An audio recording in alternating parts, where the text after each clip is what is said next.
ও আল্লাহ রে কোন জামানায় পাঠাইলা আমারে, ও আল্লাহ রে কোন দুনিয়ায় পাঠাইলা আমারে। বর্তমানে ছেলে মেয়ে সমান সমান মা,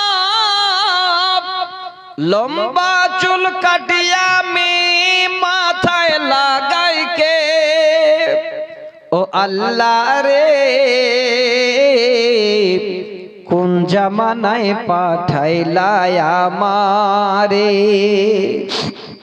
জিন্সের প্যান্ট শার্ট পরিয়া রাস্তা হেঁটে যাই, ছেলে নামে তারে চেনা বড় দায়, ও আল্লাহ রে কোন দুনিয়ায় পাঠাইলা আমারে।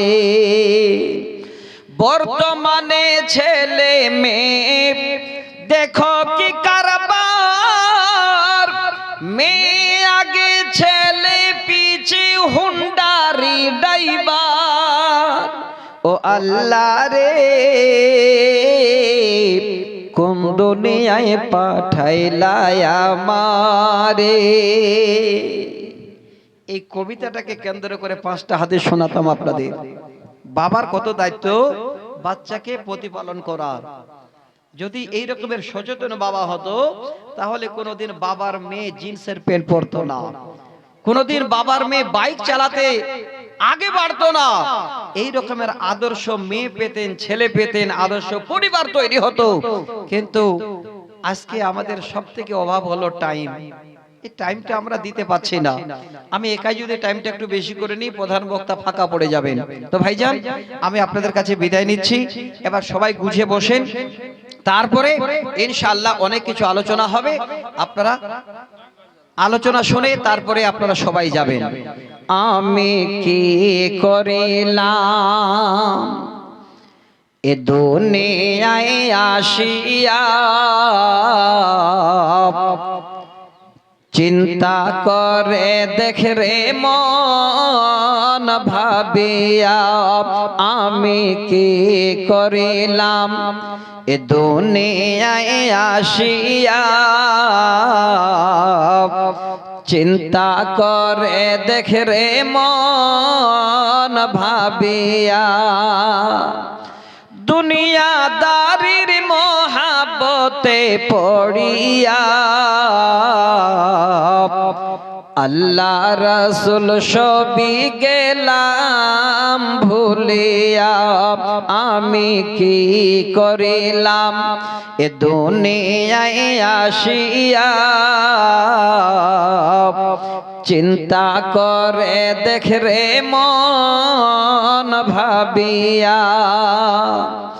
বড় বাড়ি বড় ঘর রাখিয়া, 3.5 হাত জায়গায় রবে পড়িয়া, কারবা বাড়ি কারবা ঘর কারবা কি, যখন চলিয়া যাবে তোর প্রাণ পাখি, পাখি যখন ফাঁকি দিয়া চলিবে, সোনার দেহ মাটিতে পড়ে রইবে, আমি কি করিলাম এ দুনিয়ায় আসিয়া, চিন্তা করে দেখ রে মন ভাবিয়া। যাক ভাই, বাবাদের যে সন্তানকে ওসিয়ত করতে হতো, কি কি ওসিয়ত করলে সন্তান ঠিক আদর্শবান হতো, কোরআনের আয়াত 4-5টা থেকেই গেল, হলো না। বাচ্চাগুলোকে ছোট থেকে কি করে আল্লাহ রাসূল শিক্ষা দিতেন সে হাদিসগুলো আলোচনা হলো না।